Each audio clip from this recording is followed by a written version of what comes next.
এদিকে আজকের সবচেয়ে বড় খবর, যা দেখলে রীতিমতো আপনাদের চোখ কপালে উঠে যাবে। ইসরায়েলের শক্তির অহংকার মাটিতে মিশে গেল। ইরানের সামরিক শক্তি কল্পনাও করেনি ইসরায়েল। এ নিয়ে থাকবে আজকের একটি গুরুত্বপূর্ণ প্রতিবেদন। মধ্যপ্রাচ্যে এমন একটি বিশ্বাস ছিল যা বছরের পর বছর কেউ ভাঙতে পারে। সেটি হলো ইসরায়েলের আকাশে ঢুকে সফলভাবে হামলা চালানো প্রায় অসম্ভব। বিশ্বের সবচেয়ে উন্নত বিমান প্রতিরক্ষা, অত্যাধুনিক প্রযুক্তি আর আমেরিকার পূর্ণ সমর্থন, সব মিলিয়ে ইসরায়েলকে ধরা হতো এক অপ্রতিরোধ্য সামরিক শক্তি হিসেবে। কিন্তু কয়েক মাসের এই যুদ্ধের পর সেই বিশ্বাসে কি ফাটল ধরেছে? কারণ এখন শুধু ইরানের হামলা নয়, আন্তর্জাতিক বিশ্লেষকরাও বলছে এই সংঘাত ইসরায়েলের বহু বছরের সামরিক শ্রেষ্ঠত্বের ধারণাকে বড় ধরনের চ্যালেঞ্জের মুখে দাঁড় করিয়েছে। মস্কো ভিত্তিক প্রবীণ সাংবাদিক ও ভূ রাজনৈতিক বিশ্লেষক জন হেলমারের মতে এই যুদ্ধের সবচেয়ে বড় পরিবর্তন শুধু ক্ষয়ক্ষতি নয়, বরং মানসিক ও কৌশলগত। তার ভাষায়, ইরান একাধিকবার এমন হামলা চালাতে সক্ষম হয়েছে যা ইসরায়েলের বহুস্তরীয় আকাশ প্রতিরক্ষা ব্যবস্থাকে ভেদ করেছে। ইসরায়েল এবং তার মিত্ররা এসব ঘটনার গুরুত্ব কমিয়ে দেখানোর চেষ্টা করলেও বাস্তবে এর কৌশলগত গুরুত্ব অস্বীকার করা কঠিন। কারণ এতদিন যে প্রতিরক্ষা ব্যবস্থাকে কার্যত অভেদ্য বলা হতো, সেটি যে শতভাগ অপ্রবেশযোগ্য নয়, এই বার্তাটাই এখন পুরো অঞ্চলে ছড়িয়ে পড়েছে। এদিকে হাজির ইরানি হাজ কাসিম ও ফাত্তাহ 1 রহস্যময় সুপার মিসাইল ব্যবহার করেছে ইরান, দিশেহারা মার্কিন বাহিনী।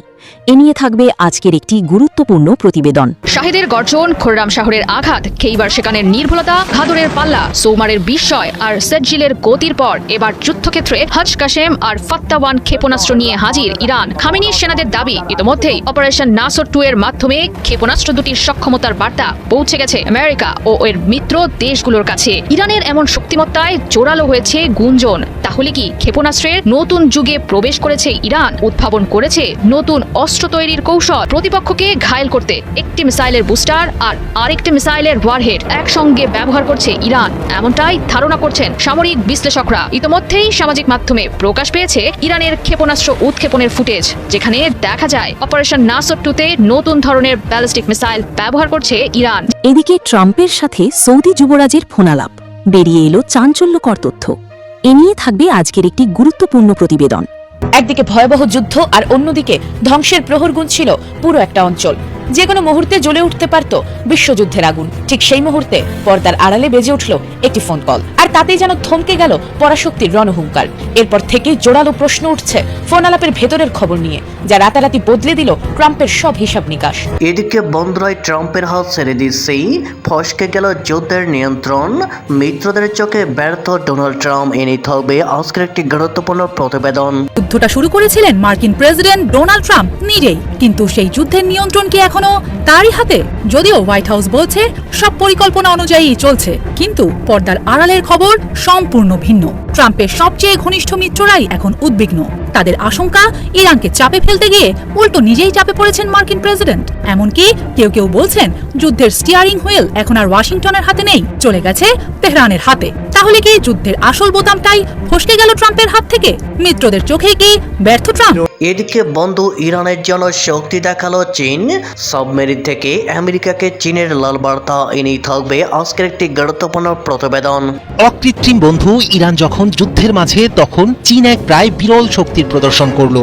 শুধু আকাশে মাইটি ড্রাগন যুদ্ধ বিমানের গর্জন নয়, শত্রুর শরীর সমাধি রচনায় এবার সাগরের গভীরেও ভয়ঙ্কর দানব সেট করেছে চীন। 4 দশকের মধ্যে প্রথমবারের মতো পানির নিচে থাকা সাবমেরিন থেকে দূরপাল্লার পারমাণবিক সক্ষম ব্যালিস্টিক ক্ষেপণাস্ত্রের সফল পরীক্ষা চালিয়ে বিশ্বকে নতুন বার্তা দিয়েছে বেইজিং। 10,000 কিলোমিটারের বেশি পাল্লার এই অস্ত্র ভবিষ্যতের যে কোনো সংঘাতে চীনের প্রতিরোধ সক্ষমতাকে আরও শক্তিশালী করতে পারে বলে মনে করছেন বিশ্লেষকরা। এমন এক সময়ে এই পরীক্ষা হলো যখন মধ্যপ্রাচ্য ও ইন্দো প্যাসিফিকে একসঙ্গে বাড়ছে সামরিক উত্তেজনা। ফলে প্রশ্ন উঠছে, বিশ্বের পরাশক্তিগুলোর নতুন অস্ত্র প্রতিযোগিতা কি আরও ভয়ঙ্কর এক বৈশ্বিক সংঘাতের ইঙ্গিত দিচ্ছে? এদিকে অদৃশ্য মিসাইলে আমেরিকা সর্বনাশ।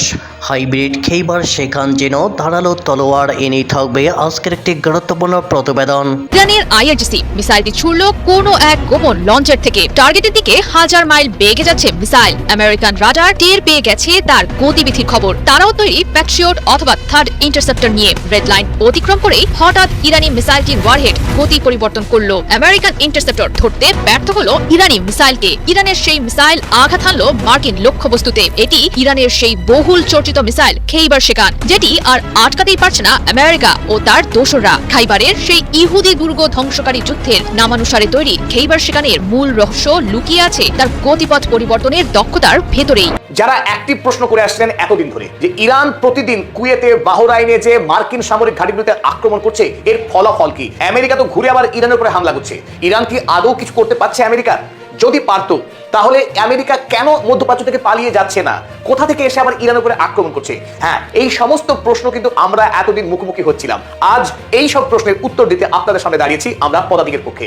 সবচাইতে ভালো খবর এই যে আমেরিকা যুক্তরাষ্ট্র ইতিমধ্যেই কুয়েত এবং বাহরাইন থেকে তাদের সেনাদের নিয়ে পালিয়েছে। আর সেই খবর গতকাল থেকে আজ সারাদিন আমেরিকা মুলুকে 6 লাখ।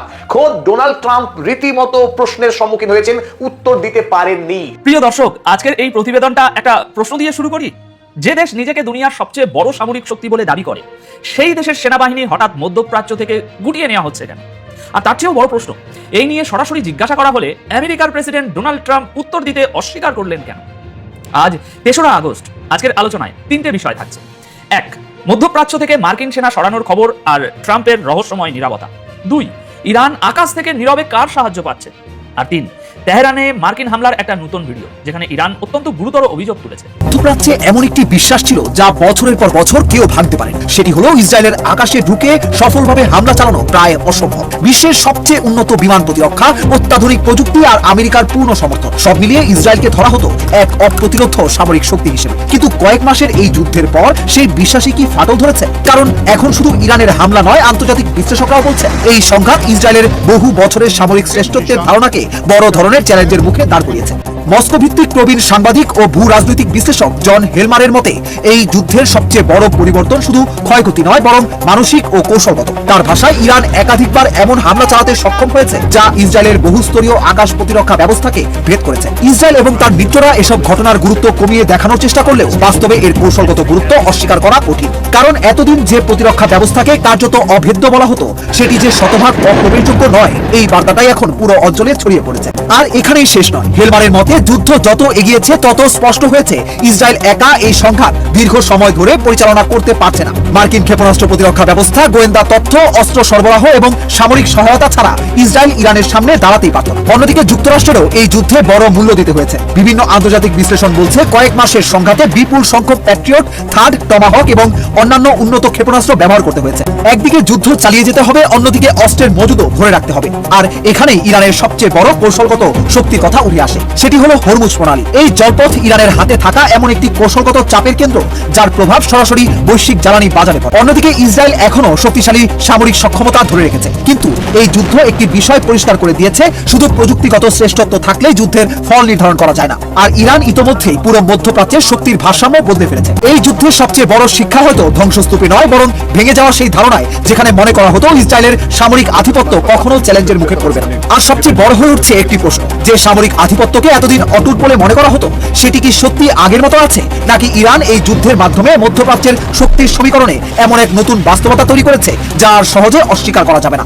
শাহিদের গর্জন, খোররাম শাহরের আঘাত, খেইবার সেখানের নির্ভুলতা, ঘাদরের পাল্লা, সৌমারের বিস্ময় আর সেজ্জিলের গতির পর এবার যুদ্ধক্ষেত্রে হজ কাশেম আর ফাত্তা-1 ক্ষেপণাস্ত্র নিয়ে হাজির ইরান। খামেনির সেনাদের দাবি, ইতোমধ্যেই অপারেশন নাসর 2 এর মাধ্যমে ক্ষেপণাস্ত্র দুটির সক্ষমতার বার্তা পৌঁছে গেছে আমেরিকা ও এর মিত্র দেশগুলোর কাছে। ইরানের এমন শক্তিমত্তায় জোরালো হয়েছে গুঞ্জন। তাহলে কি ক্ষেপণাস্ত্রের নতুন যুগে প্রবেশ করেছে ইরান? উদ্ভাবন করেছে নতুন অস্ত্র তৈরির কৌশল? প্রতিপক্ষকে ঘায়েল করতে একটি মিসাইলের বুস্টার আর আরেকটি মিসাইলের ওয়ারহেড একসঙ্গে ব্যবহার করছে ইরান, এমনটাই ধারণা করছেন সামরিক বিশ্লেষকরা। ইতোমধ্যেই সামাজিক মাধ্যমে প্রকাশ পেয়েছে ইরানের ক্ষেপণাস্ত্র উৎক্ষেপণের ফুটেজ, যেখানে দেখা যায় অপারেশন নাসর 2 তে নতুন ধরনের ব্যালিস্টিক মিসাইল ব্যবহার করছে ইরান, যেখানে মাঝারি পাল্লার ক্ষেপণাস্ত্র হজ কাশেমের সলিড ফুয়েল বুস্টারের সঙ্গে ফাত্তা-1 এর ম্যানুভারেবল রি-এন্ট্রি ভেহিকল প্রযুক্তি সংযুক্ত করা হয়েছে। পরবর্তীতে এগুলো জোরালো আঘাত হানছে মধ্যপ্রাচ্যে থাকা মার্কিন সামরিক ঘাঁটিগুলোতে। ধারণা করা হচ্ছে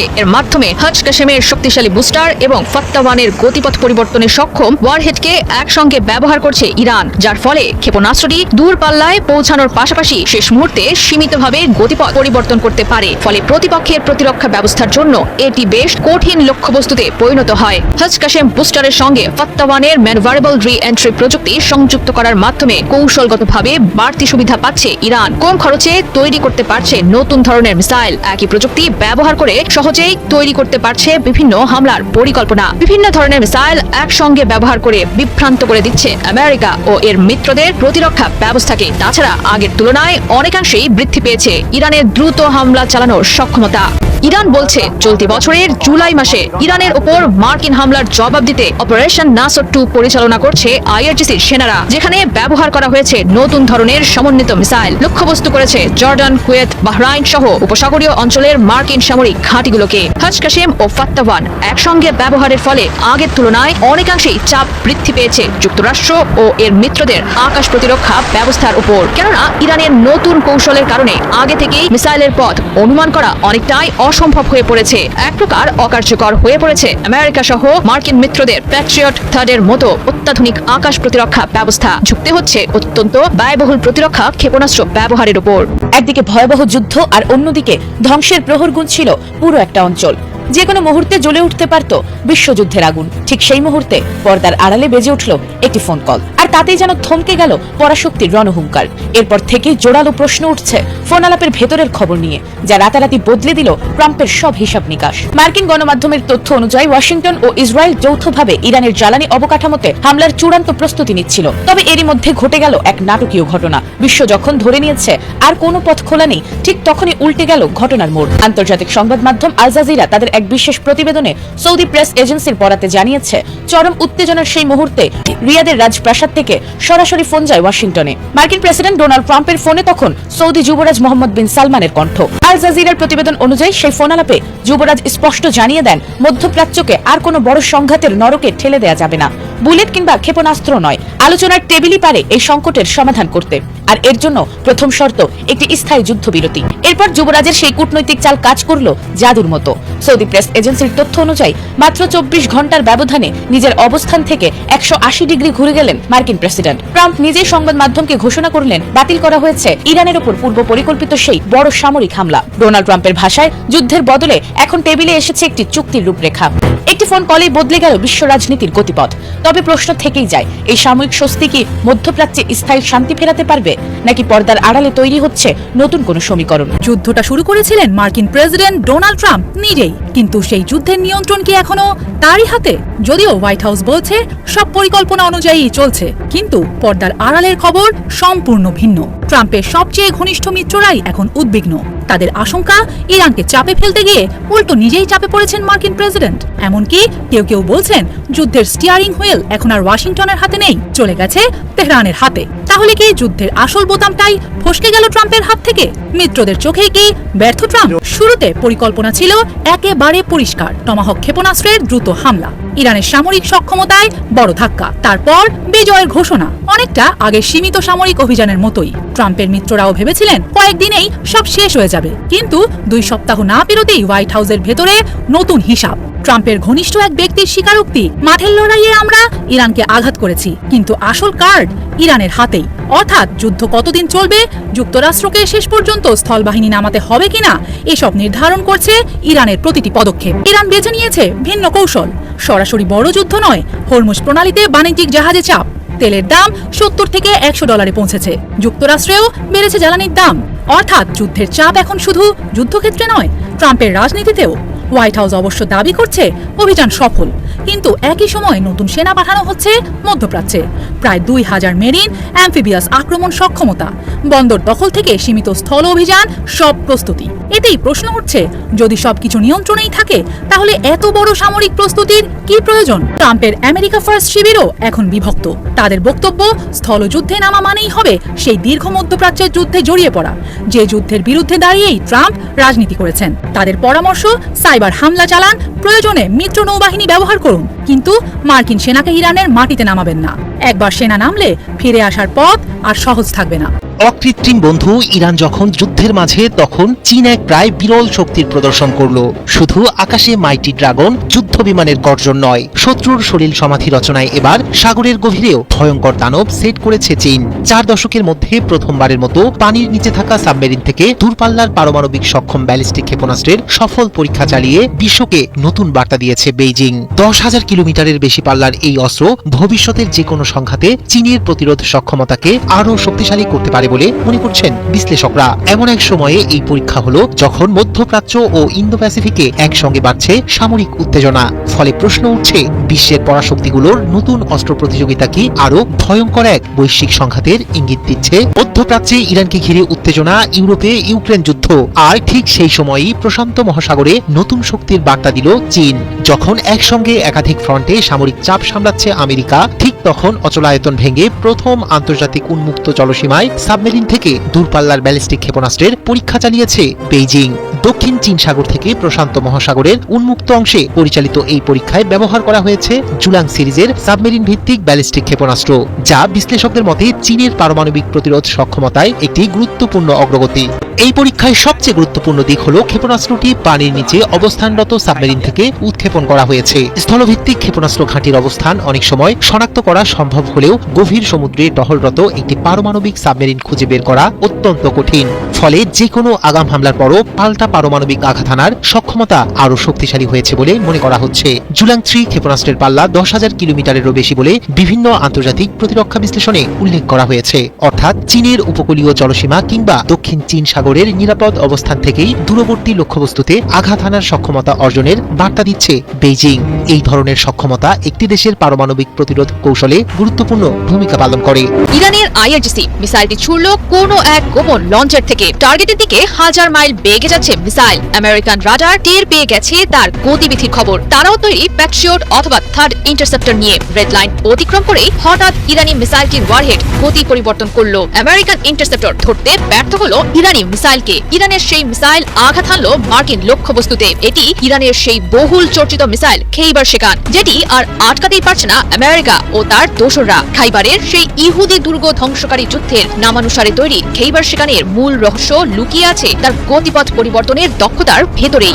পেন্টাগনের যুদ্ধ কৌশলকে ধারাবাহিকভাবে চ্যালেঞ্জ জানাচ্ছে ইরান। ধাঁধায় ফেলে দিচ্ছে আমেরিকার গর্বের আকাশ প্রতিরক্ষা ব্যবস্থা। আর সেই চ্যালেঞ্জের সামনের সারিতেই আছে ইরানের মধ্যম পাল্লার ব্যালিস্টিক মিসাইল খেইবার শেকান। এটি ব্যবহারের কৌশলে চিন্তার ভাঁজ করেছে ট্রাম্প ও তার মিত্রদের কপালে। বহুমূল্যের প্রতিরক্ষা ব্যবস্থা প্যাট্রিয়ট থার্ড, SM-3, SM-6 এর একের পর এক ইন্টারসেপ্টর ছুড়েও থামানো যাচ্ছে না মিসাইলটির সক্ষমতা। আর এগুলোর প্রতিটির উৎপাদন ব্যয় খেইবার শেকানের তুলনায় অনেকটাই বেশি। খেইবার শেকানের সবচেয়ে বড় শক্তি হলো লক্ষ্যবস্তুর কাছাকাছি এসে গতিপথ পরিবর্তনের সক্ষমতা। মিসাইলটিতে ম্যানুভারেবল রি-এন্ট্রি ভেহিকল প্রযুক্তি থাকায় শেষ মুহূর্তে পথ পরিবর্তন করতে পারে। ফলে মিসাইলটি কোথায় গিয়ে আঘাত হানবে সেটি বোঝা অনেকটাই অসম্ভব হয়ে পড়ে। প্রতিক্রিয়া জানানোর তেমন সময় পায় না ইরানের প্রতিপক্ষরা। মিসাইলটির পাল্লা প্রায় 1450 কিলোমিটার হওয়ায় এর সাহায্যে ইরানের অভ্যন্তর থেকে মধ্যপ্রাচ্যের অনেক গুরুত্বপূর্ণ মার্কিন সামরিক ঘাঁটি ও আঞ্চলিক লক্ষ্যবস্তুতে আঘাত হানা সম্ভব। এছাড়া মিসাইলটির উৎপাদন ব্যয় কম হওয়ায় ইরানের জন্য এটি তৈরি করেছে বাড়তি কৌশলগত সুবিধা। মূলত সলিড ফুয়েল বা কঠিন জ্বালানি চালিত মিসাইলটি দ্রুত ব্যবহার করা যায় বলে এর ওপর ভরসা রাখছে ইরান। এর সবচেয়ে বড় সুবিধা হলো খুব কম সময়ে উৎক্ষেপণ করা যায়। নিক্ষেপের আগে জ্বালানি ভরার প্রয়োজন হয় না। ছোড়ার পর লঞ্চার দ্রুত স্থান পরিবর্তন করতে পারে। ফলে শত্রুর পাল্টা হামলায় ধ্বংস হওয়ার ঝুঁকি অনেকটাই কমে যায়। সামরিক বিশ্লেষকরা বলছেন খেইবার শেকানকে নিয়ে হাইব্রিড মিসাইল কৌশলের নতুন ধাপ শুরু করেছে ইরান, যেখানে মিসাইলটির একটি নির্দিষ্ট বুস্টার বা মূল রকেট কাঠামোর ওপর বিভিন্ন ধরনের ওয়ারহেড বসিয়ে তৈরি করা হচ্ছে একাধিক অস্ত্র। লক্ষ্য কম অর্থ ব্যয় করে অধিক সংখ্যক কার্যকরী অস্ত্র তৈরি করে দীর্ঘ সময় ধরে যুদ্ধ অব্যাহত রাখা। যারা অ্যাক্টিভ প্রশ্ন করে আসছেন এতদিন ধরে যে ইরান প্রতিদিন কুয়েতে, বাহরাইনে যে মার্কিন সামরিক ঘাঁটিগুলোতে আক্রমণ করছে, এর ফলাফল কি? আমেরিকা তো ঘুরে আবার ইরানের উপরে হামলা করছে। ইরান কি আদৌ কিছু করতে পারছে আমেরিকার? যদি পারতো তাহলে আমেরিকা কেন মধ্যপ্রাচ্য থেকে পালিয়ে যাচ্ছে না? কোথা থেকে এসে আবার ইরানের উপরে আক্রমণ করছে? হ্যাঁ, এই সমস্ত প্রশ্ন কিন্তু আমরা এতদিন মুখোমুখি হচ্ছিলাম। আজ এই সব প্রশ্নের উত্তর দিতে আপনাদের সামনে দাঁড়িয়েছি আমরা পদাতিকের পক্ষে। সবচাইতে ভালো খবর এই যে আমেরিকা যুক্তরাষ্ট্র ইতিমধ্যেই কুয়েত এবং বাহরাইন থেকে তাদের সেনাদের নিয়ে পালিয়েছে। আর সেই খবর গতকাল থেকে আজ সারাদিন আমেরিকা মুলুকে 6 লাখ। খোদ ডোনাল্ড ট্রাম্প রীতিমতো প্রশ্নের সম্মুখীন হয়েছেন, উত্তর দিতে পারেননি। যে ডোনাল্ড ট্রাম্প তিনি সকালে বিকালে ইরানকে ধ্বংস করে দিচ্ছিলেন, ইরানের সভ্যতাকে প্রস্তর যুগে নিয়ে যাচ্ছিলেন, সেই ডোনাল্ড ট্রাম্প তিনি দেশের সাংবাদিকদের সামনে সরাসরি বলতে বাধ্য হয়েছেন এই বিষয়ে আমি কোনো উত্তর দেব না। আর এই অবস্থায় দাঁড়িয়ে আমরা কিন্তু বলছি hip hip hurray eureka, Iran has won the match. সত্যি সত্যি এই মুহূর্তে আমাদের গলা ছেড়ে চিৎকার করে বলতে ইচ্ছা করছে ইউরেকা, আমরাও জিতেছি, শুধু ইরান জিতেনি। এই যুদ্ধে আমেরিকা যুক্তরাষ্ট্রকে পরাস্ত করে যে ইতিহাস আগে গড়েছিল ইরান, সেই ইতিহাস কিন্তু ক্রমশ আরো শক্তিশালী, আরো মজবুত হচ্ছে। আজকের এই ভিডিওতে আমরা আলোচনা করব কিভাবে আমেরিকা যুক্তরাষ্ট্র মধ্যপ্রাচ্যের মাটি ছেড়ে পালাচ্ছে, তার সুদীর্ঘকালের প্রতিষ্ঠিত যে আধিপত্য, সেই আধিপত্যের বিনাশ হতে চলেছে। বাহরাইন এবং কুয়েতের ঘাঁটিগুলো ছেড়ে ইতিমধ্যেই আমেরিকার সেনারা পালিয়েছে। শুরুতেই আমি সকলকে স্বাগত জানাচ্ছি আমাদের বন্ধু অধ্যাপক আব্দুল হালিম। চলুন শুরু করা যাক আজকের নিবেদন। শুরুতে একটা মজার কথা বলিনি, এই মুহূর্তে আমেরিকা চাইছে যুদ্ধ থামাতে, চাইছে চুক্তি করতে, কিন্তু আশ্চর্যজনকভাবে ইরান যুদ্ধ থামাতে চাইছে না, চুক্তি করতেও চাইছে না। তাহলে কি চাইছে? ইরান চাইছে কেবলই যুদ্ধ আর যুদ্ধ আর যুদ্ধ। কারণ আমেরিকার সঙ্গে যুদ্ধ করবার ছাড়া অপর কোনো পথ খোলা আছে বলে ইরান আপাতত মনে করছে না। আর ইরানের এই মানসিকতা দেখে আমেরিকার যারা সামরিক কর্তা তারা রীতিমতো হতাশ এবং হতভম্ব। খোদ ডোনাল্ড ট্রাম্পও বুঝতে পারছেন না কোন পথে গেলে তার মুখ রক্ষা হয়। আমরা ইতিপূর্বেই আপনাদের জানিয়েছিলাম যে ইরান এই মুহূর্তে ম্যাডম্যান থিওরি এবং ডোনাল্ড ট্রাম্পের ব্রিঙ্কম্যানশিপ থিওরি কাজে লাগাচ্ছে, যে আমেরিকা ইতিমধ্যেই ভীত সন্ত্রস্ত এবং সেই ভয় পাওয়া গরুকে আরো বেশি ভয় ধরিয়ে দেওয়াই ইরানের এই মুহূর্তের স্ট্র্যাটেজি। আর সেই স্ট্র্যাটেজি ইতিমধ্যেই এমন ফল দিয়েছে, চলুন আমরা দেখে নিই ইংল্যান্ডের গুরুত্বপূর্ণ খবরের কাগজ ফিনান্সিয়াল টাইমস কি খবর ছেপেছে, তার একটা নির্যাস আমরা দেখব। Pentagon has withdrawn American forces from their bases in Bahrain and Kuwait. অবিশ্বাস্য খবর, ইতিমধ্যেই আমেরিকার পেন্টাগন অর্থাৎ সামরিক সদর দপ্তর তাদের যে সমস্ত সেনারা বাহরাইন এবং কুয়েতের যে সামরিক সেনা ছাউনিগুলোতে ছিল তাদেরকে ইতিমধ্যেই সরিয়ে নিয়েছে America, due to intensified Iranian strikes.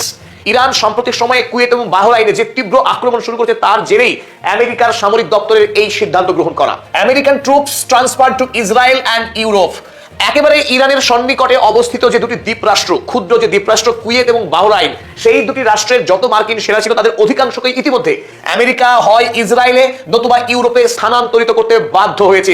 এটাই তো ইরানের জয়। ইরান তো এই কথাই বলে আসছিল যুদ্ধের শুরু থেকে যে মধ্যপ্রাচ্যে মার্কিন সেনা ছাউনি থাকবে না, সেখানে কেবল মধ্যপ্রাচ্যের দেশগুলো তাদের সেনাবাহিনী রাখবে, আমেরিকার খবরদারির দিন শেষ। আর সেই কথাকে বাস্তবের বাড়িতে প্রমাণ করে দেখাল ইরান যে এটা সম্ভব, আমেরিকার মতো সুপার পাওয়ারকে যুদ্ধে পরাস্ত করা যায় এবং মধ্যপ্রাচ্য থেকে গলায় ধাক্কা দিয়ে তাদেরকে তাড়িয়ে দেওয়া যায়। তবে এই প্রসঙ্গে একটা কথা বলতে চাই, আমাদের মধ্যে অনেক মানুষ আছেন যারা সৌদি আরবকে ভীষণ ভালোবাসেন, ভালোবাসতে কোনো দোষ নেই, কিন্তু সমস্যা কোথায়? তারা মনে করেন যে সৌদি আরবের পক্ষে বা পৃথিবীর কোনো দেশের পক্ষেই আমেরিকাকে পরাস্ত করা সম্ভব না যুদ্ধের ময়দানে, তাই বরং আমেরিকার বিরুদ্ধে না গিয়ে আমেরিকার সঙ্গে বন্ধুত্ব রেখেই যা কিছু আদায় করা করতে হবে। ইরান বরং ভুল পথে যাচ্ছে, ইরানকে সমর্থন করলে আমাদের ঈমান দুর্বল হয়ে যাবে।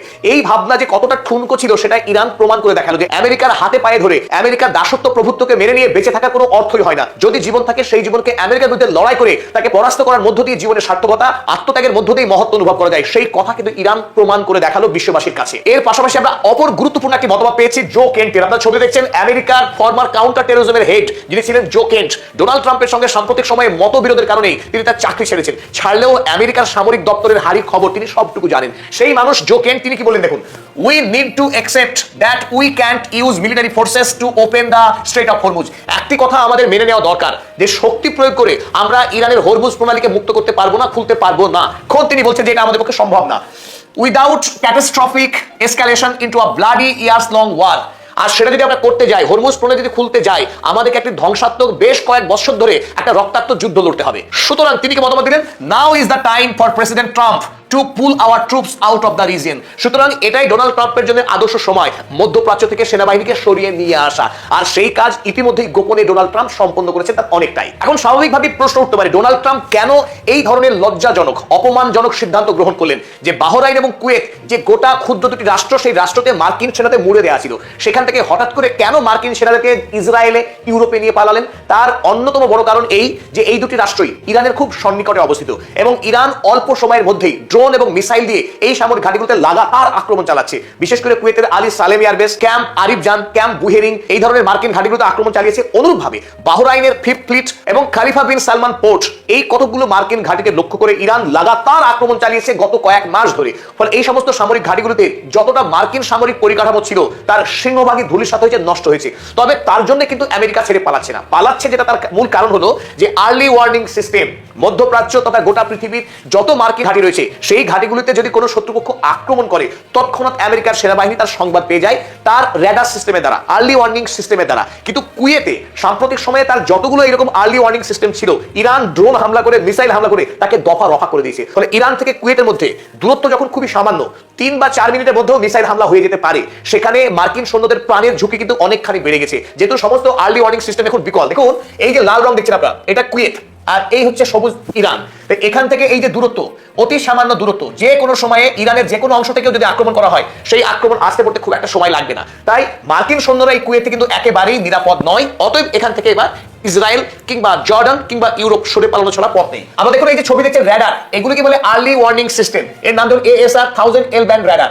এই এল ব্যান্ড র্যাডার জুন মাসে একবার ধ্বংস করেছিল ইরান, আর তারপরে আমেরিকা অনুরূপ একেবারে ওই L band radar same to same আরো একটি প্রতিষ্ঠা করেছিল কুয়েত এসে, কিন্তু জুলাই মাসে এসে আবারও সেই র্যাডারকেও ধ্বংস করে দিল ইরান। এদিকে কুয়েতেরই অপর একটি সামরিক বেস আহমেদ আল জাবের এয়ারবেস। এই আহমেদ আল জাবের এয়ারবেসে আমেরিকার বর্তমান সময়ে যতগুলি শক্তিশালী সার্ভেলেন্স সিস্টেম ছিল, র্যাডার ছিল, তার মধ্যে সবথেকে দামি এই AN/APS 117 3D র্যাডার। আপনারা ছবি দেখছেন এই 3D র্যাডার, এটি অত্যন্ত শক্তিশালী এবং পার্শ্ববর্তী 3টে দেশে যদি আমেরিকার কোনো সামরিক সেনাবাহিনীতে আক্রমণ হয় তার পূর্বাভাস, পূর্ব খবর জেনে যাবে এই সিস্টেম। কিন্তু ইরান জুলাই মাসে এই র্যাডারকেও একটুও দয়া করেনি, এই র্যাডার সিস্টেমকেও পুরোপুরি ধ্বংস করে দিয়েছে ইরান। ফলে এই মুহূর্তে কুয়েতের যে সামরিক ঘাঁটিগুলো সেগুলো আলগা হয়ে গেছে, উন্মুক্ত হয়ে গেছে ইরানের আক্রমণের কাছে। ইংরেজিতে তাকে বলে মোস্ট ভালনারেবল কন্ডিশন, যে মার্কিন সেনারা কুয়েতে এখন যে কোনো সময় খুন হয়ে যেতে পারেন সেই অবস্থা তৈরি হয়েছে। অতএব মার্কিন সেনার জীবনের দাম যখন বহু, কারণ আমেরিকা এতদিন তো তাই বলে এসেছে তাদের সেনাবাহিনীর জীবনের দাম বেশি, কিন্তু আফগানিস্তানের, ইরাকের, লিবিয়ার মানুষের জীবনের কোনো দাম নেই, তাদেরকে নির্বিচারে খুন করেছে আমেরিকা।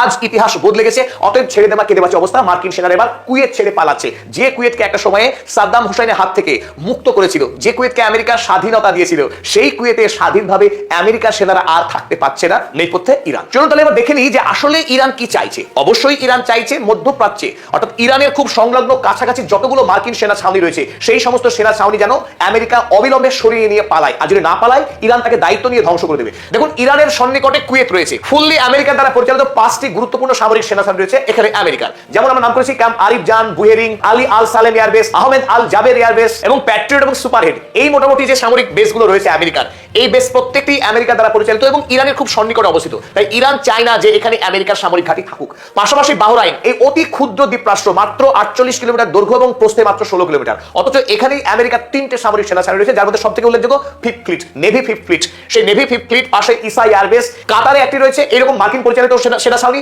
পাশাপাশি আরব আমিরাতে রয়েছে 3টে সামরিক সেনা ছাউনি। এই সমস্ত সামরিক সেনা ছাউনিগুলোকে এখন ইরান চাইছে এখান থেকে দূর হয়ে যাক, দূর হয়ে গিয়ে হয় ইসরায়েলে আসুক কিংবা জর্ডনে থাকুক, কিন্তু ইরানের সন্নিকটে, ইরানের কাছাকাছি কোনো সামরিক বেস যেন না থাকে। আর এর মধ্যে রয়েছে সৌদি আরব। সৌদি আরবের 2টি বেস রয়েছে, কিন্তু দুটি আরব এবং আমেরিকা মিলিতভাবে চালায়, একান্তই আমেরিকা চালায় এরকম বেস কিন্তু নাই। প্রিন্স সুলতান এয়ারবেস যেটা, সেখানে যদিও মার্কিন সেনারা মূলত থাকে, কিছু আরব সেনাও থাকে। সুতরাং ইরানের বার্তা কিন্তু খুব স্পষ্ট, সেটা কি? They are following a very methodical strategy of forcing the US as far away from Iran as possible. ইরানের কাছ থেকে যত দূরে সম্ভব সরানো মার্কিন সেনা ছাউনিগুলোকে তারা সরিয়ে দেবে এবার, out of Gulf, Syria, Iraq and having them hold up in Israel and Jordan। তাই গালফ কান্ট্রিজগুলো থেকে, সিরিয়া থেকে, ইরাক থেকে তাদেরকে দূরে সরিয়ে দাও এবং যদি সম্ভব হয় তাদেরকে জর্ডন এবং ইসরায়েলের মধ্যে বেঁধে রাখো। সেই কাজ কিন্তু ইরান এখন করছে, যে খবর জানিয়েছে ফিনান্সিয়াল টাইমস। আর মজার বিষয় কি জানেন? ডোনাল্ড ট্রাম্প নির্লজ্জ হতে পারেন, তিনি লজ্জা শরমের মাথাও খেতে পারেন, অনায়াসে বিদেশের রাষ্ট্রপতিকে তুলে এনে জেলখানায় বন্দি রাখতে পারেন, কিন্তু তাই বলে ডোনাল্ড ট্রাম্প নিজের দেশের সাংবাদিকদের কাছে একথাও স্বীকার করবেন যে রাতের অন্ধকারে কুয়েত থেকে মার্কিন সেনাদেরকে উড়িয়ে তিনি ইসরায়েল এবং ইউরোপে পাঠিয়ে দিয়েছেন? না, এতটা আহাম্মক ডোনাল্ড ট্রাম্প নন। তাই গতকাল রাতে যখন মার্কিন মুলুকের সাংবাদিকদের কাছে এই খবর চাউর হয়ে যায় যে মার্কিন সেনারা পালাচ্ছে ইরানের ভয়ে, এই কথা যখন ডোনাল্ড ট্রাম্পকে গিয়ে দৌড়ে জিজ্ঞাসা করে, যখন ডোনাল্ড ট্রাম্প তার এয়ারফোর্স 1 প্লেনে উঠছিলেন, তখন ডোনাল্ড ট্রাম্পকে যখন জিজ্ঞাসা করা হয় এই খবরটি সত্য যে মার্কিন সেনারা পালাচ্ছে ইরানের ভয়ে, ডোনাল্ড ট্রাম্প স্পিকটি নট, তিনি বলেছেন এই বিষয়ে আমি কোনো মন্তব্য করব না। প্রিয় দর্শক, আজকের এই প্রতিবেদনটা একটা প্রশ্ন দিয়ে শুরু করি। যে দেশ নিজেকে দুনিয়ার সবচেয়ে বড় সামরিক শক্তি বলে দাবি করে, সেই দেশের সেনাবাহিনী হঠাৎ মধ্যপ্রাচ্য থেকে গুটিয়ে নেওয়া হচ্ছে কেন? আর তার চেয়েও বড় প্রশ্ন, এই নিয়ে সরাসরি জিজ্ঞাসা করা হলে আমেরিকার প্রেসিডেন্ট ডোনাল্ড ট্রাম্প উত্তর দিতে অস্বীকার করলেন কেন? আজ 3রা আগস্ট আজকের আলোচনায় 3টে বিষয় থাকছে। 1, মধ্যপ্রাচ্য থেকে মার্কিন সেনা সরানোর খবর আর ট্রাম্পের রহস্যময় নীরবতা। 2, ইরান আকাশ থেকে নীরবে কার সাহায্য পাচ্ছে। আর 3, তেহরানে মার্কিন হামলার একটা নতুন ভিডিও, যেখানে ইরান অত্যন্ত গুরুতর অভিযোগ তুলেছে। আমি অনুপ বিশ্বাস, আপনারা দেখছেন এটাই রিয়ালিটি। চ্যানেলটি সাবস্ক্রাইব না করে থাকলে করে নিন। চলুন প্রথম খবরে ঢুকি। আজ ৩রা আগস্ট প্রকাশিত কয়েকটি প্রতিবেদন অনুযায়ী আমেরিকার বেশ কয়েকটি গুরুত্বপূর্ণ সামরিক ঘাঁটি থেকে সেনা ও সামরিক সরঞ্জাম সরিয়ে নেওয়া হচ্ছে। বিশেষ করে এই মুহূর্তে নাম আসছে কুয়েত আর বাহরাইনের। একাধিক আরব দেশ থেকেই মার্কিন সেনা ফিরে যাওয়ার খবর একটা না আসছে। সোশ্যাল মিডিয়ায় অনেকে তো সরাসরি বলছেন এটা ফিরে যাওয়া নয়, এটা পালিয়ে যাওয়া। এখন আসুন সবচেয়ে গুরুত্বপূর্ণ জায়গায়। এয়ারফোর্স ওয়ানে সফরের সময় এক সাংবাদিক ডোনাল্ড ট্রাম্পকে আজ সরাসরি জিজ্ঞাসা করেন, আমেরিকা কি সত্যি কুয়েত আর বাহরাইন থেকে নিজেদের সেনা সরিয়ে নিচ্ছে? ট্রাম্প শুধু একটাই কথা বলেন, তিনি বলেন এই বিষয়ে তিনি কোনো মন্তব্য করতে চান না। দেখুন, এখানে একটা বিষয় ভালোভাবে বুঝতে হবে। যদি সেনা সরানোর ঘটনাটি সত্যিই না ঘটতো তাহলে ট্রাম্প সরাসরি অস্বীকার করে দিতে পারতেন, কিন্তু তিনি হ্যাঁও বললেন না, নাও বললেন না। আর এই নীরবতার কারণেই প্রশ্নটা এখন আরো বড় হয়ে গেছে। আমেরিকা কি সত্যিই মধ্যপ্রাচ্যে নিজেদের সামরিক উপস্থিতি কমিয়ে ফেলছে? আরেকটা বিষয় লক্ষ্য করার মতো, খবরটি প্রথম ফ্ল্যাশ হিসাবে সামনে আনে আল জাজিরা, কিন্তু তারপর কয়েক ঘন্টা কেটে গেলেও দুনিয়ার কোনো বড় সংবাদ মাধ্যম ট্রাম্পের এই নীরবতা নিয়ে বিস্তারিত প্রতিবেদন তৈরি করেনি। অথচ বিষয়টি ছোট নয়, মাত্র কয়েকটি লাইনের মধ্যেই এমন অনেক কিছু লুকিয়ে আছে যা সরাসরি লেখা হয়নি, কিন্তু চোখের সামনেই স্পষ্ট। কারণ এই ঘটনাগুলো এমন এক সময়ে ঘটছে যখন ইরান একটানা মার্কিন সামরিক ঘাঁটিগুলোকে ক্ষেপণাস্ত্র আর ড্রোন দিয়ে নিশানা করছে। একাধিক আরব দেশে থাকা মার্কিন ঘাঁটি আগেই হামলার আওতায় চলে এসেছে। তাহলে ব্যাপারটা দাঁড়াচ্ছে এই জায়গায়, আমেরিকা যদি সত্যি নিজেদের ঘাঁটি খালি করতে শুরু করে তাহলে সেটাকে শুধু পুনর্বিন্যাস বলে ধরে নেওয়া কঠিন। সহজ ভাষায় বললে, সেনা সরানোর অর্থ শুধু জায়গা বদল নয়, সেটা হতে পারে মধ্যপ্রাচ্যে ক্ষমতার ভারসাম্য বদলে যাওয়ার সবচেয়ে বড় লক্ষণ। কিন্তু এখানেই বিষয়টা শেষ হচ্ছে না। আরেকটা খবর এর সঙ্গে একটু জুড়ে দিলে ছবিটা আরো অস্বস্তিকর হয়ে ওঠে। আমেরিকা মধ্যপ্রাচ্যের বেশ কয়েকটি দেশে থাকা নিজেদের নাগরিকদেরও বলে দিয়েছে তারা যেন তৎক্ষণাৎ বেরিয়ে আসার জন্য প্রস্তুত থাকেন। এই নিয়ে অ্যাডভাইজারি জারি হয়ে গেছে, আপনারা জানেন।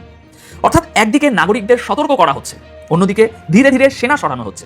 এই দুটো ঘটনা যদি পাশাপাশি রাখেন তাহলে মনে হয় কিছু একটা ঘটছে, যার আঁচ পাওয়া যাচ্ছে কিন্তু পরিষ্কার দেখা যাচ্ছে। এবার একটা প্রশ্নের কথা বলি, যেটা তুলেছেন সাধারণ দর্শকরাই। আজকের একটি ভিডিওর কমেন্ট বক্সে অনেকেই আপনারা এই প্রশ্নটা করেছিলেন। ওই ভিডিওতে আমি আপনাদের জানিয়েছিলাম কুয়েতের পর এবার ইরাক থেকেও মার্কিন সেনা সরে যাচ্ছে এবং আগামী মাসে অর্থাৎ সেপ্টেম্বরের মধ্যে ইরাক থেকে একজন করে সব মার্কিন সেনাকে বার করে আনার পরিকল্পনা শুরু হয়ে গেছে। তারপরেই অনেক দর্শক আপনারা সন্দেহ প্রকাশ করেন। আপনাদের প্রশ্ন ছিল, এমনটা নয় তো যে আমেরিকা আগে নিজের সেনা আর নাগরিকদের নিরাপদ জায়গায় সরিয়ে নিচ্ছে আর তারপর ইরানের উপর এমন কোনো ভয়াবহ হামলা চালাবে যার প্রভাব সীমান্ত পেরিয়েও ছড়িয়ে পড়বে? যুক্তিটা আপনারা দিয়েছেন এইভাবে যে ইরানের একেবারে পাশের দেশ, বড় কোনো যুদ্ধ বাঁধলে ইরানের উপরে চালানো ভয়ানক হামলার আঁচ সবচেয়ে আগে ইরাকেই পৌঁছাবে। তবে এখানে আমাকে একটা কথা পরিষ্কার করে বলতেই হবে। দেখুন, এটা কোনো নিশ্চিত তথ্য নয়, এটা আপনাদের প্রশ্ন, একটা সম্ভাব্য পরিস্থিতির কল্পনা মাত্র। এর কোনো নিশ্চয়তা নেই, কোনো সরকারি সমর্থনও নেই। আমি বিষয়টি আপনাদের সামনে রাখছি কারণ প্রশ্নটি অনেকের মনেই এসেছে, কিন্তু একে সত্যি বলে ধরে নেওয়া এখনই ঠিক হবে না। তবে একটা বিষয় নিশ্চিত, ডোনাল্ড ট্রাম্প এখনো পর্যন্ত এটাই বলতে রাজি হননি যে মধ্যপ্রাচ্য থেকে মার্কিন সেনা ঠিক কী কারণে সরানো হচ্ছে। আর সেই কারণেই প্রশ্নগুলো নিজের জায়গায় দাঁড়িয়ে আছে। পরিস্থিতি যথেষ্ট গুরুতর। আলোচনা আর চুক্তির নামে যে চেষ্টাগুলো চলছে সেগুলো শেষ পর্যন্ত আবার শুধু নাটক হয়ে থেকে যাবে না তো? কথাটা আমি আজ ৩রা আগস্ট সন্ধ্যায় বলে রাখছি, কাল কি হবে সেটা এখনই বলা মুশকিল। এবার আসি দ্বিতীয় বড় খবরে। এই খবরটি বুঝলে যুদ্ধের ছবিটাই বদলে যেতে পারে। ইরান এই যুদ্ধে আমেরিকাকে যে পরিমাণ ক্ষতি করতে পেরেছে তার পেছনে শুধু ইরান নয়, রাশিয়ার নীরব সাহায্যও থাকতে পারে। অর্থাৎ ট্রাম্পের একজন নীরব প্রতিপক্ষ ভ্লাদিমির পুতিন নিজে সরাসরি মাঠে না নেমেই ইরানের মাধ্যমে আমেরিকার ক্ষতি করে যাচ্ছেন। আজকের একটি নতুন প্রতিবেদনে বলা হয়েছে রাশিয়া ইরানকে এমন গোপন তথ্য সরবরাহ করছে যার সাহায্যে ইরান মার্কিন সেনার গতিবিধির উপর নজর রাখতে পারছে, পাশাপাশি নিজের সামরিক সরঞ্জামকেও আরো ভালোভাবে সুরক্ষিত রাখতে পারছে। প্রতিবেদনে দাবি করা হয়েছে রাশিয়া ইরানকে আকাশ থেকে সাহায্য দিচ্ছে, অর্থাৎ উপগ্রহের মাধ্যমে নজরদারি আর ইলেকট্রনিক গোয়েন্দা তথ্য, যাকে সিগন্যালস ইন্টেলিজেন্স বলা হয়। বিষয়টা একটু সহজ করে বলি, এর মানে হলো শত্রুপক্ষের যোগাযোগ, রেডিও সংকেত আর যন্ত্রপাতির সংকেত ধরে ফেলে বুঝে নেওয়া তারা কোথায় আছে এবং কি করতে যাচ্ছে। বলা হচ্ছে এই গোয়েন্দা তথ্যের সাহায্যেই ইরান মার্কিন সামরিক ঘাঁটি, মার্কিন সেনার জমায়েত এবং তাদের চলাচল আগে থেকেই চিহ্নিত করতে পারছে। আর ঠিক এই কারণেই ইরানের ক্ষেপণাস্ত্র ও ড্রোন হামলা আগের চেয়ে অনেক বেশি কার্যকর হয়ে উঠেছে। এই প্রতিবেদনটিতে আরও বলা হয়েছে রাশিয়ার দেওয়া এই তথ্য ইরানের আকাশ প্রতিরক্ষা ব্যবস্থাকেও শক্তিশালী করছে, যাতে ইরান মার্কিন অস্ত্র আর হামলা আরও ভালো মোকাবিলা করতে পারে। তবে এখানে একটা জরুরি কথা আছে, এই প্রতিবেদনে করা এই দাবিগুলো এখনো পর্যন্ত রাশিয়াও স্বীকার করেনি, ইরানও করেনি। আর এই কারণেই খবরটি সামনে আনতে আমি একটু অপেক্ষা করেছি। ভেবেছিলাম হয়তো কোনো এক পক্ষ অস্বীকার করবে, কিন্তু কেউ কিছু বলেনি। এখন প্রশ্ন হলো এই নীরবতাকে কিভাবে পড়া উচিত? অস্বীকার না করাটাই কি এক ধরনের স্বীকৃতি? এই দাবিগুলো যদি সত্য প্রমাণিত হয় তাহলে এর অর্থ দাঁড়াবে খুব সহজ। আমেরিকা যে যুদ্ধকে শুধু ইরানের বিরুদ্ধে যুদ্ধ ভাবছে তার পিছনে রাশিয়ার নীরব উপস্থিতিও ঠিক ততটাই গুরুত্বপূর্ণ। তাহলে কি আমেরিকার বিরুদ্ধে একটি নতুন মোর্চা খুলে যেতে পারে? এমন একটি মোর্চা যা চোখে দেখা যাবে না কিন্তু যার অস্তিত্ব থাকবে আর যার পিছনে কাজ করবে রাশিয়ার মস্তিষ্ক। এবার তৃতীয় খবরে আসি। এই খবরটি এই যুদ্ধের সবচেয়ে বেদনাদায়ক মুহূর্তগুলোকে আবার সামনে এনে দিয়েছে। আজ ৩রা আগস্ট সকালে ইরানের সরকারি টেলিভিশন একটি নতুন ভিডিও প্রকাশ করেছে। এই ভিডিওতে যুদ্ধের একেবারে শুরুর দিকের একটা ঘটনা দেখানো হয়েছে। ঘটনাটি ২রা মার্চ ২০২৬-এর তেহরানের ফিরদৌসি স্কোয়ারে চালানো মার্কিন হামলার ভয়াবহ মুহূর্ত ধরা পড়েছে সেখানে। ইরানের অভিযোগ, প্রথমে মার্কিন হামলা ফিরদৌসি স্কোয়ারে নিশানা করে, আর এই অভিযোগের সমর্থনে তারা সিসিটিভি ফুটেজ সামনে এনেছে।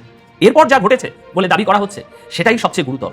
প্রথম হামলার মাত্র ৭ মিনিটের মধ্যে ঠিক একই জায়গায় দ্বিতীয় হামলা চালানো হয়। এই ধরনের কৌশলকে ইংরেজিতে বলা হয় ডাবল ট্যাপ। অর্থাৎ প্রথম হামলার পর যখন উদ্ধারকারীরা ঘটনাস্থলে পৌঁছান, ঠিক তখনই একই জায়গায় দ্বিতীয়বার আঘাত করা। ইরানের দাবি অনুযায়ী দ্বিতীয় হামলার সময় সেখানে উদ্ধারকারী দল, চিকিৎসা কর্মী এবং সাধারণ মানুষ আহতদের বের করে আনার কাজে ব্যস্ত ছিলেন। ইরান বলছে এই দ্বিতীয় হামলায় কয়েক ডজন ইরানি নাগরিক নিহত হন এবং বিপুল সংখ্যক মানুষ আহত হন। তাহলে এর অর্থ কি সেটা এবার একটু সহজভাবে বোঝা যাক। ইরানের বক্তব্য অনুযায়ী দ্বিতীয় হামলাটি এমন সময়ে চালানো হয়েছিল যখন সেখানে কোনো সামরিক তৎপরতা নয়, বরং উদ্ধার কাজ চলছিল। সেই কারণেই ইরান বলছে আমেরিকা জেনে বুঝে সাধারণ ইরানি নাগরিকদের হত্যা করেছে। তবে এখানে ভারসাম্য বজায় রাখা দরকার। এই ভিডিও কিংবা ইরানের এই অভিযোগ নিয়ে আমেরিকার তরফ থেকে এখনো পর্যন্ত কোনো সরকারি বক্তব্য আসেনি। অর্থাৎ এটি এই মুহূর্তে ইরানের অভিযোগ এবং ইরানের প্রকাশ করা ফুটেজ।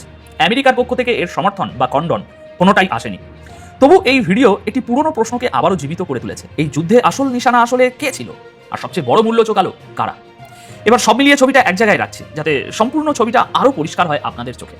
একদিকে আমেরিকা মধ্যপ্রাচ্য থেকে সেনা সরাচ্ছে বলে খবর আসছে, নাগরিকদের প্রস্তুত থাকতে বলা হচ্ছে, আর প্রেসিডেন্ট মুখ খুলতে রাজি নন। অন্যদিকে দাবি উঠছে ইরান একা লড়ছে না, তার পেছনে রাশিয়ার নীরব গোয়েন্দা সহায়তা রয়েছে। এখন সামনে তাহলে কি হতে পারে? পরিস্থিতি এভাবে চলতে থাকলে মোটামুটি দুটো সম্ভাবনা তৈরি হচ্ছে। প্রথম সম্ভাবনা, আমেরিকা সত্যিই মধ্যপ্রাচ্যে নিজেদের সামরিক উপস্থিতি কমিয়ে আনছে। সেক্ষেত্রে এই অঞ্চলে ক্ষমতার ভারসাম্য বদলে যাওয়ার একটা বড়